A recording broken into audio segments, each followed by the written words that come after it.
This week in media, Business Insiders begun tracking and encouraging employees' ChatGPT usage.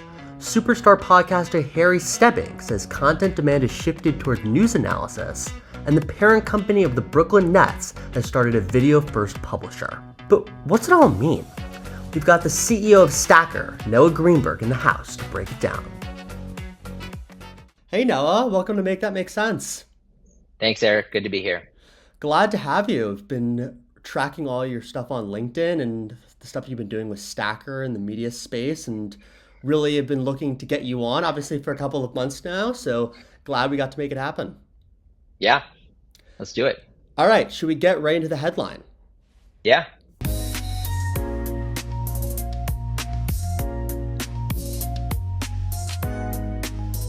So, the Nieman Lab came out with a report this week. The Business Insider, in their all-hands meeting in April, told employees that not only should they be using AI, but they should be deeply encouraged to use it.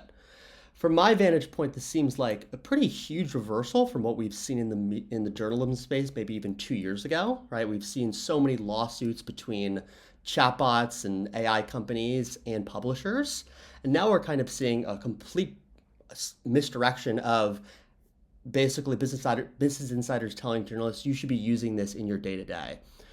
Do you think this is an indicator of a gradual shift for media companies in terms of viewing AI, not just as a tool, but as a kind of a key part of the operating system?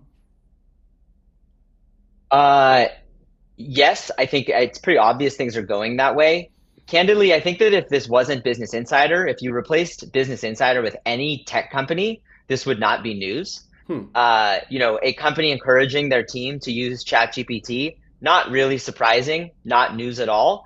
I think the fact that it's a place that does journalism and makes content is what caught people's eye. Candidly, this is not telling people they should be using ChatGPT to make content. I think a lot of the examples that came up in the article were that you should be using it to do research, that you should be using it to summarize PDFs. There was some conversation around should you be using it to do edits, etc. To me, the bigger news in this article was that they were tracking usage of ChatGPT. Yeah, pretty that crazy, is not something actually. that I had heard of really elsewhere. To me, that's the news, is that companies are apparently tracking and creating leaderboards of who is and is not using ChatGPT. Which seems weird right off the bat. I totally agree with you. Obviously, we're both not at Business Insider, but what do you think the incentive is there? Is it just to kind of increase the efficiency of workflow? What do you think they're going at? I think it's to incentives work, and especially in younger workplaces, I think putting leaderboards can incentivize competition and get people to do what you want them to do. I think a lot of companies are grappling with how do we get our teams to lean in to using AI, and this is one interesting way of doing so. And from a journalistic ethics lens, you talk about the article speaks of a lot of things you could do in your workflow to make things more efficient using AI, whether it's research or PDFs. How can you balance between journalistic integrity, right, and using AI in a way that makes everything more efficient? I am not a journalist, and I don't purport to be a journalist, so take the following with more than a couple of grains of salt. But I think, ChatGPT and other LLMs are known to hallucinate. So if you're going to use them for research, fact checking beyond this is what ChatGPT told me feels like kind of square 1A most important piece if you're going to be using this for anything journalistic related. And then I think as it gets into the actual writing, obviously the debate is still very open on where you can and should not use ChatGPT and LLMs to write content. I'm very against it. I think that writing and having your own voice and tone is kind of the most important thing when creating content. And so less journalistic standards and more just looking for best in class content. I don't think using ChatGPT to write journalism is the way. I agree. It's definitely a delicate balance, but as you said before, if this wasn't Business Insider, it wouldn't be surprising. And I think we'll continue to see other legacy newsrooms probably follow this lead in some way, one way or the other. All right, let's go on to our tweet.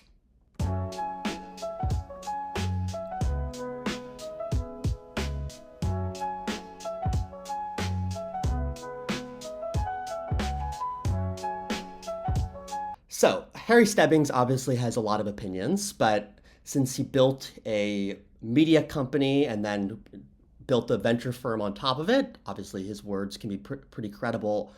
Tell me what you think about this notion that we're going away from more evergreen content to more instant analysis. Do you think that's an accurate portrayal of where content demand is going? And if so, why do you think we're seeing that shift? I don't know that evergreen content is any less interesting than it was 2 years ago, 5 years ago. I'm seeing a lot of evergreen content do very well. A lot of organizations putting out great evergreen content. What I pulled out of this, a couple things was, is a younger generation more interested in current events today than they were 3 years ago? I do believe so. I think that's because mediums like TikTok, YouTube, etc., have made that information accessible in a way that it just wasn't a few years ago. And to overgeneralize a generation, I think Gen Z was less interested in the current events when they were only available on CNN and MSNBC and Fox News and New York Times, etc. And they're much more interested when they can get tidbits from the TikTok broadcaster. So I do think there is a shift maybe in younger generations are more interested in current events than they were 5 years ago, but I think that's more of a format than that they just actually care more. And so, credit to you. One of the things you speak about online that I find super interesting is traditional brands or traditional companies that wouldn't be seen as a media outlet hiring editorial people to help tell their story. And a lot of this has been about analysis of events in an industry. You brought up like Ramp and how they hire economists to kind of tell the story and kind of be the news source themselves. Mm-hmm.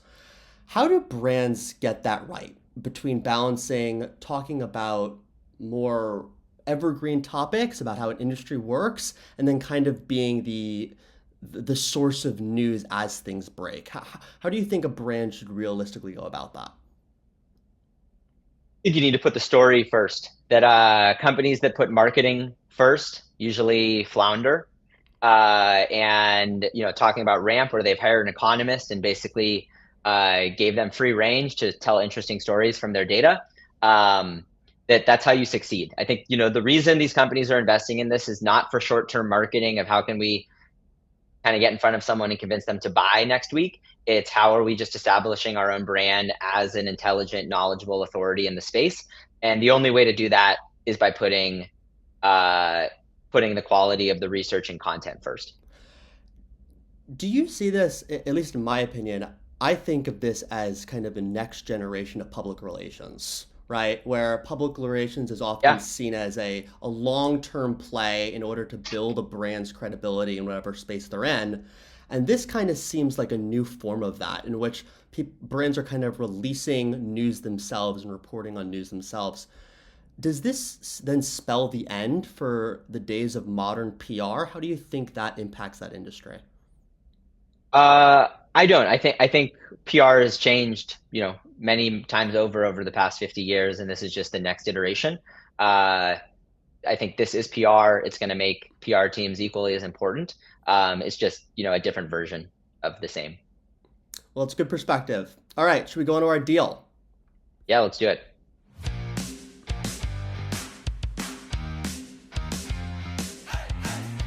So actually, this was a topic, a deal topic that we had on one of the first episodes back of Make Them Make Sense in the winter, because BSG Global actually had acquired BK Mag, which was a legacy Brooklyn publisher, to kind of bring them under their wing to help tell a Brooklyn story. And now BSG Global is doing it again with this type of video first content series, you could say. One of the interesting insights that I got from this article is that their idea is that they want to help tell the story of Brooklyn better in order to build up the area around Barclays Center. How hard is it to go from being just a media platform to actually succeeding in building out real life events? I don't know. I can't speak to that. Having never done that. What I will say is kind of pulling back to the conversation we were just having. I think that's the interesting nugget here is that, at least to the point you just made, they're not starting this magazine to have a profitable media company. They're starting this magazine to enrich the neighborhood surrounding Barclays Center. So, when you first read this headline, I think what I see is passion project, right? Billionaire Yeah. owner starting a media company because he wants Brooklyn to be cool. And there's nothing wrong with that. Plenty of really amazing content efforts have been funded by billionaire passion projects. But to your point, I think this concept of we're going to use media to really kind of fund this ulterior motive of enriching the area around Barclays Center. That is what I think of a lot of really interesting media is how it's getting funded is look, it's really hard to pay for content off of display ads and video ads. But there's nothing wrong with creating amazing content and having another way of monetizing that, a la owning some of the real estate around Barclays Center. Yeah, it definitely seems like there is a little bit of ulterior motive, but they did point out, at least in the article, that they're looking to be profitable as a standalone business. Is this I think you feel, just say that. uh, I think, when you're getting interviewed, it's hard to say, no, this is never going to be profitable because no one's going to want to work there. I think, I hope they get profitable. It's very hard today to create a niche media outlet and get profitable just on advertising revenue. Maybe they'll make it. Maybe they'll throw events and kind of run the playbook. And it's not to say they can't. I just think it's clear that there's an ulterior motive, and it's not to say that an ulterior motive is bad. I think it's just helpful to kind of understand in the greater media context. well, that's what this show's here for, to kind of go behind the headlines to actually break down what's going on. So appreciate that. All right, should we get into two trivia questions to round out the show? Yeah, let's do it. Two truths and a lie. Tell me which one is the lie. Axia started as a newsletter-only platform. The Skim raised $55 million in VC funding before being acquired in 2025. And Semaphore was co-founded by a former CEO of Bloomberg Media. Semaphore was not founded by the CEO of Bloomberg. That would be incorrect, actually. Okay. Number two is the false one They here. did raise a different amount. They raised 27 million. I think it's Ben Smith, who's the head media reporter at Semaphore. His brother Justin Smith used to be a co-CEO Oh, I at didn't know Bloomberg. that. Yeah. Second one, true or false? BuzzFeed News shut down in 2024. I know it shut down. I do not know the year, so I'm gonna say that it shut down a year before then, and I'm gonna say that's false. There we go. There we go. One for two. So good Okay. 50%. Yeah, it's shut down in 2023. So a little bit of a trick there. But no, really appreciate you coming on for a little sprint through a week in media and looking forward to keeping in touch. Thanks, Eric. All right. Sounds good. Thanks, Noah.